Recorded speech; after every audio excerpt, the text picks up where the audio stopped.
Alexandria, they told us this was a conservative state. They got it wrong.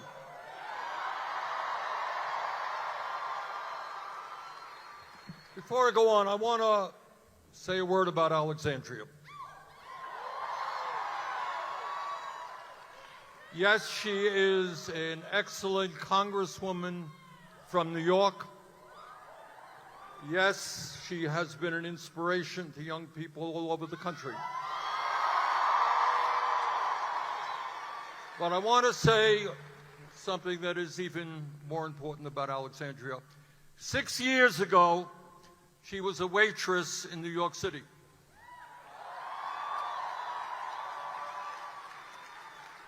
And she looked around her in a community which has a whole lot of issues. She looked around her and she said, you know what, we can do better.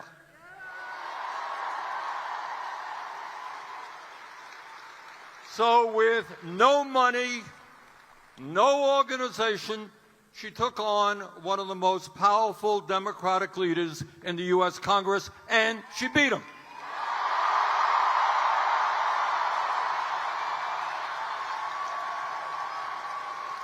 Now, my point is not to grow her ego. That's not my point in saying that. My point is to say that in this arena of 12,000 people,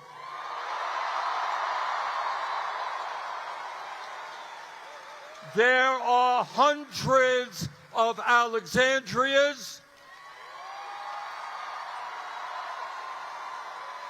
and Josephs and Toms and Marys. And what we are here today is not just to be with you in this rally, as wonderful as that is. We're here for a deeper purpose, and that is to understand that in this very, very difficult moment in American history, all of us have got to get outside of our comfort zone. We have got to do tomorrow what we hesitated to do yesterday.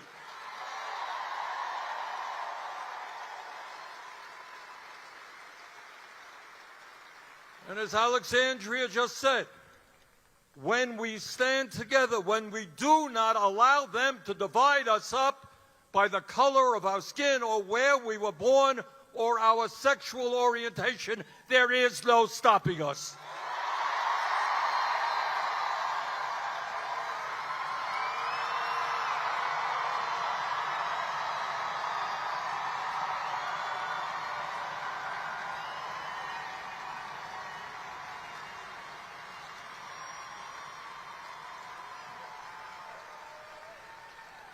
So I know that there are some pundits out there and they're saying, why does Bernie Sanders and Alexandria Ocasio-Cortez, who come from some of the most liberal and blue states in the country, why are we here tonight? And the answer is we don't accept this blue state, red state nonsense. We are one people.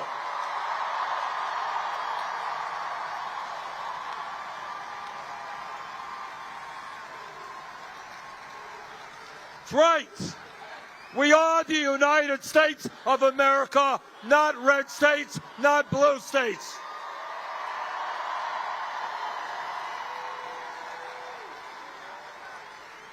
The country now faces some enormous problems, and at the top of the list, we have a nation which is now run by a handful of greedy billionaires.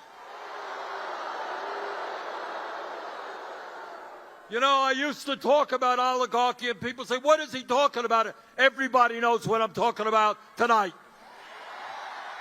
When Trump got inaugurated, sitting right behind him were the three wealthiest people in this country, Musk, Bezos, and Zuckerberg. And seated right behind them were 13 other billionaires who Trump had nominated to lead major government agencies. You know, some of you remember a lesson we learned in elementary school when Abraham Lincoln was at Gettysburg, and he was on the battlefield where 20,000 Union soldiers had died or had been wounded just a few days ago. And he looked out at that battlefield and he said, "We are not going to forget the sacrifice they made. We are going to make a government of the people." That's why we're here tonight.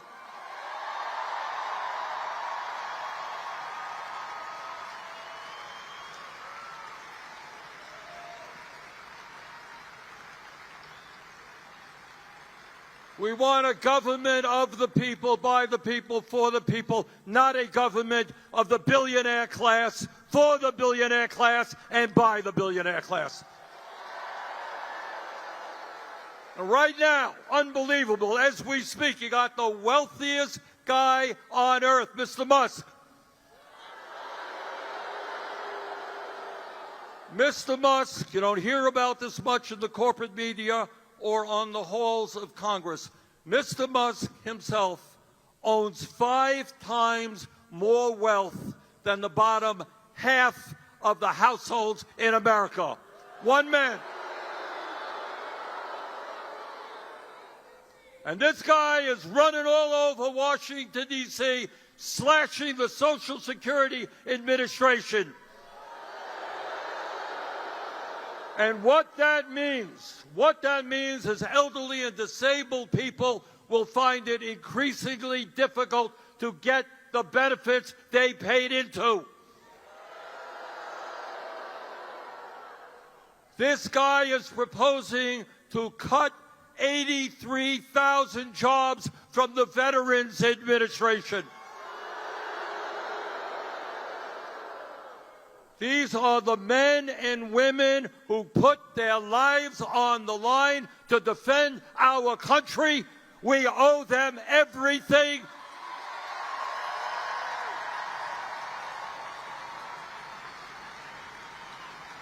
And we're not going to allow Musk and his friends to cut VA benefits.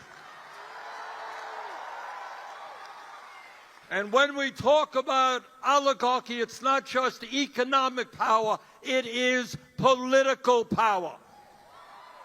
Right now, in this last election, Musk spent $270 million to elect Donald Trump as president. You get one vote, you get one vote. Musk gets one vote plus $270 million to elect Trump, and his reward is to become the most powerful person in government. But it is not just Musk and the Republican Party. The Democrats have their billionaires as well. And if you want to know why the Democrats over the years have not been as strong as they should be in standing up for working class people, it has a lot to do with the power of those billionaires. So I know that I speak not just for progressives or moderates or conservatives. I think I speak for every American who understands that in our democracy, we cannot allow billionaires to buy elections.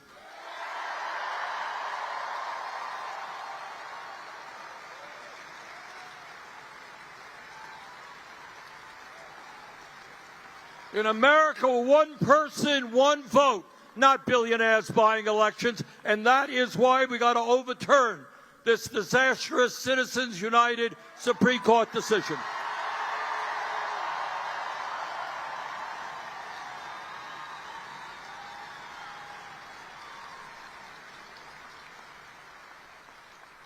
I want to say a word about the oligarchs, because it's something I really don't quite understand. One might think that if you had 10, 20, 30 billion dollars, it would be enough. You might think that. But, you know, in America, we have a lot of people who are dealing with addiction issues, drugs, alcohol, or whatever, Well, these guys, these oligarchs, have a major, major addiction problem. And you know what it is? It is greed. They're like heroin addicts. They can't control themselves. They need more and more. And they do not care who they step over in order to get another $1 billion. So we are going to take care of their addiction problems. We're going to end their greed.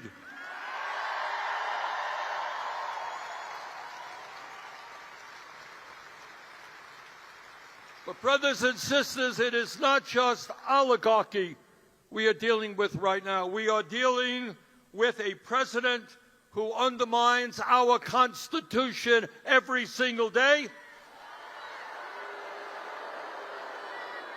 who threatens our freedom of speech and assembly, and whose agents, as we speak, are rounding up innocent people off the streets, throwing them into unmarked vans, and taking them to detention centers in this country or elsewhere. Can you imagine? I don't know if some of you saw some of these videos. Woman walks down the street, suddenly car stops. These guys come in plain clothes, masks on, throw her into a car, and whisk her off someplace. Happened in Vermont today. That is what happens in dictatorships, not in democracies. We're not going to let Trump and his friends get away with that.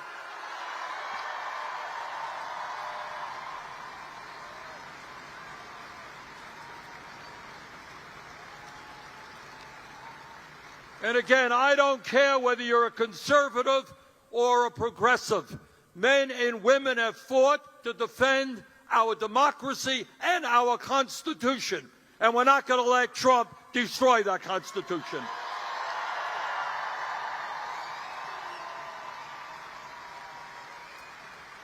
What this guy wants is more and more power. You know, the guys who wrote the Constitution back in the 1790s were nobody's fools. And they wrote a Constitution which had a separation of powers. You all remember reading about that in the 5th grade? You know, you got an executive branch, you got a legislative branch, you got a judiciary. And each one of those branches keeps a check on the other one. And day after day, what Trump is doing is trying to take power away from the Congress. He's trying to take power away from the judiciary. And right now, he's going after the media. I don't know if any of you saw it. He is now wanting to take away CBS's license because they did a story that criticized him. Oh, my word, CBS criticized him. Oh, let's drive them out of business. How terrible is that? He has sued ABC. He has sued Meta.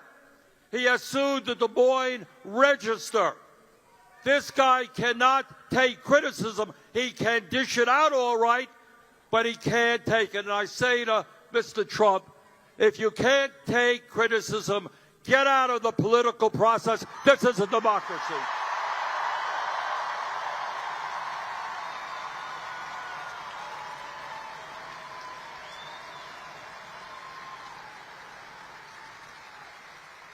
And if you can believe it, he is going after law firms that represented clients who are in opposition to Trump. And some of these cowardly law firms have caved in.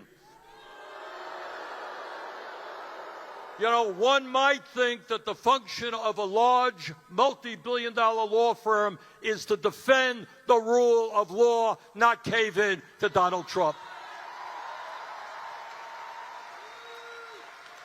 And he is putting pressure on universities as well. Good news is Harvard University today said, go to hell.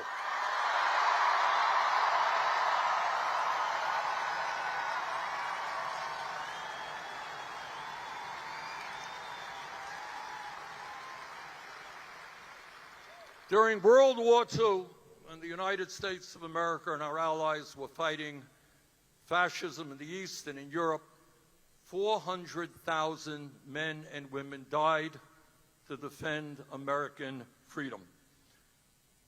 We take, as Americans, as the longest-standing democracy on earth, as a country that the whole world has historically looked up to. And they say, we want to be like America. We love the American Constitution. We respect their democracy. We take democracy seriously. We will not allow Trump to undermine our way of life.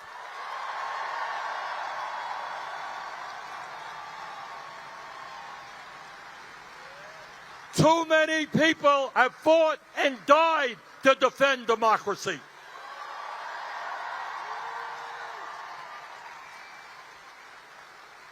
But it is not only domestic policy that we should be concerned with.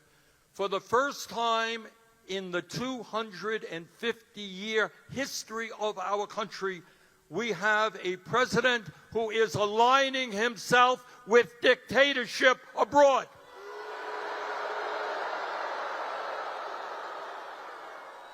No, President Trump, Ukraine did not start that war. Russia did.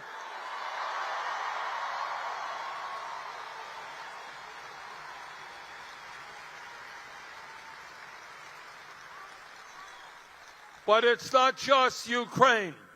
Trump is following in the rather unfortunate behavior of Joe Biden and wants billions of dollars more to fund Netanyahu's war machine in Gaza.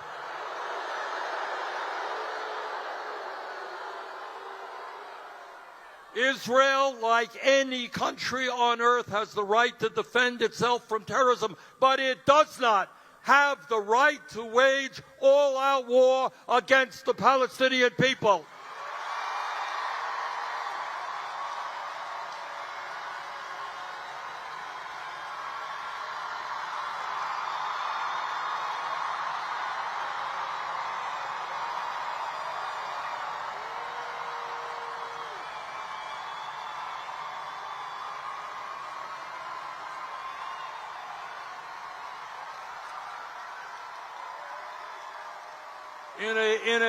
In a territory of only 2.2 million people, Netanyahu has already killed 50,000 Palestinians, wounded over 100,000, and destroyed the entire infrastructure of Gaza.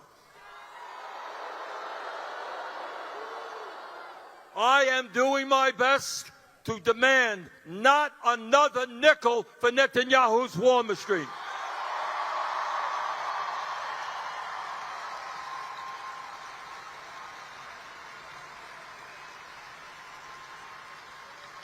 And as bad as all of that is, as bad as the reality that American bombs are killing children there is something now even worse. Trump and his friends have the brilliant idea that they want to forcibly expel the suffering people of Gaza, push them out so they could build a Riviera for their billionaire friends.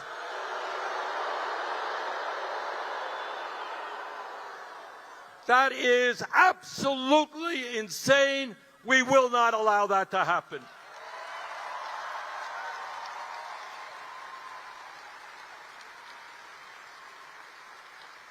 And let me now tell you just a little bit of what's going on in America that you're not going to see on corporate media and you're not going to hear on the halls of Congress. And that right now in America, we have two Americas. We have on top one America in which the wealthiest people, the top 1%, have never, ever had it so good. Okay, in America today,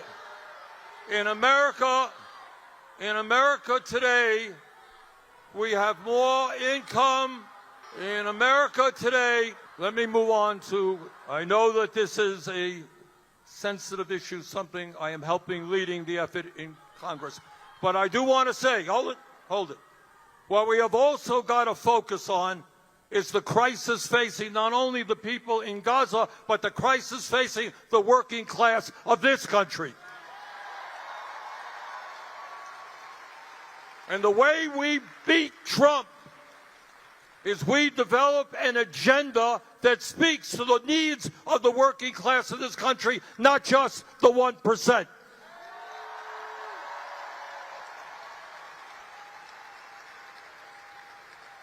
Today in America, 60% of our people are living paycheck to paycheck. Do you all know what living paycheck to paycheck is about? All right, I grew up in a family that lived paycheck to paycheck in a rent-controlled apartment. I know something about it. All right, you tell me, what is living paycheck to paycheck? You can't pay for the rent. What else? You can't afford what? Can't afford groceries. People, hold it one at a time. People all over this country want to provide good quality food for their kids. They walk into a grocery store, they can't afford it. What else do you got?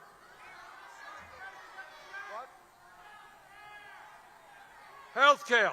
All right. People, one at a time. People get sick.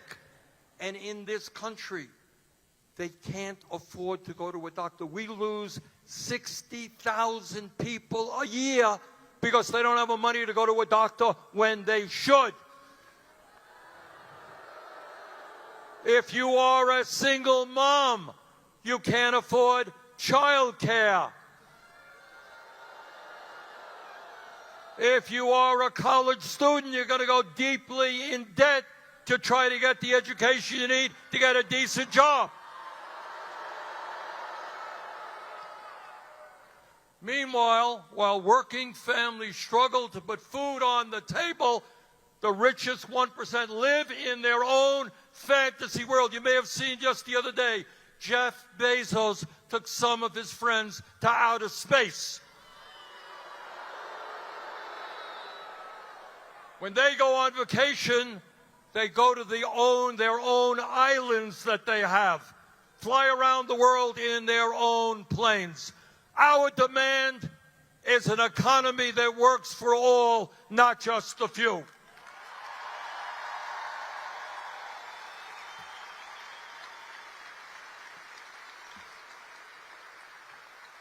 Now, I want to deal with an issue, and I want you all to put this into your hearts. Back in 1944, long time ago, Franklin Delano Roosevelt, one of the great presidents in American history, Roosevelt gave a State of the Union speech. This was in the middle of World War II. And it didn't get a whole lot of attention. He said, you know what, we have a great Constitution, freedom of speech, freedom of religion, freedom of assembly. But you know what we're lacking? What we are lacking is an understanding that economic rights are human rights.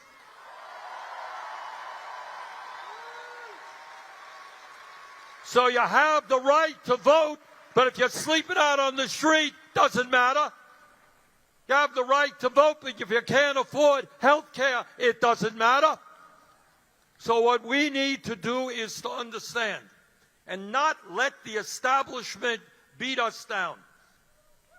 Economic rights are human rights. What that means is that Musk should not be able to own himself 5 times more than half of the households in America. What it means, and this is not a radical idea. It is not a radical idea. We are the richest country in the history of the world. We are not a poor country. We do not have to have people sleeping out on the street or kids going hungry.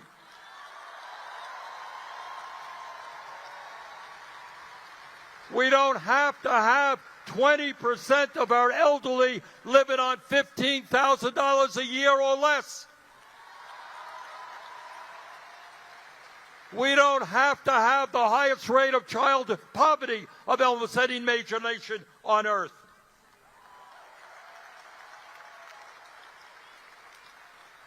So what do we have to do? What we have to have is an agenda that speaks to the needs of all Americans, whether you're in Idaho, Vermont, or any place else.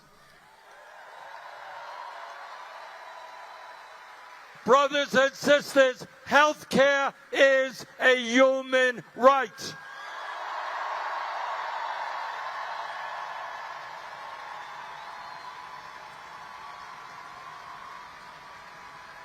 We should not be the only major country on earth not to guarantee health care to every man, woman, and child. We need to pass Medicare for all.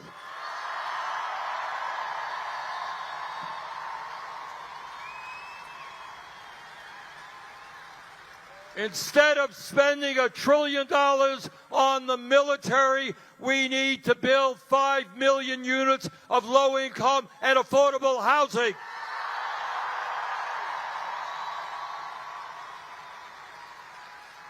We need to have the best education system in the entire world.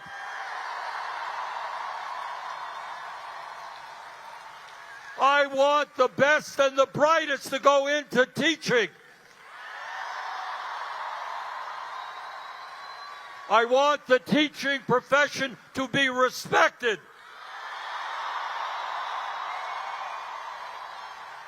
I want us to have free child care. And I don't want our older kids to have to leave college deeply in debt. Free college tuition.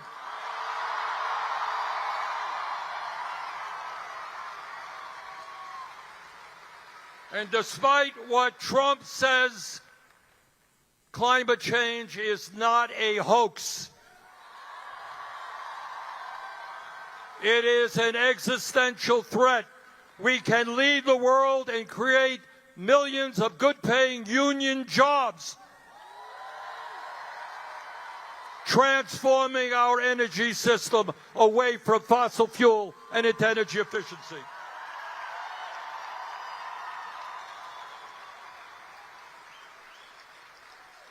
Let me conclude by reading you a quote from Frederick Douglass. You'll remember Frederick Douglass?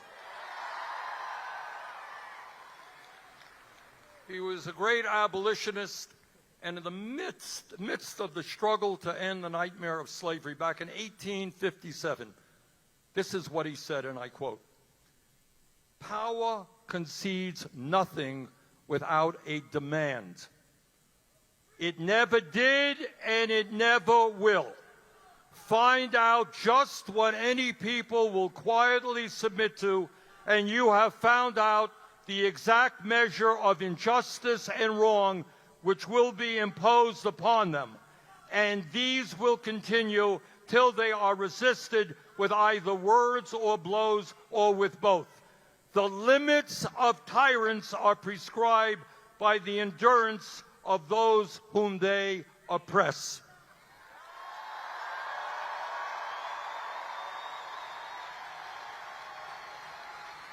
Now, what the ruling class of this country wants you to believe is that you are powerless. They got all the money. They own the media. They own the economy. They own the political process. You got nothing. That's what they want you to believe. But tonight we are going to stand up loudly and proudly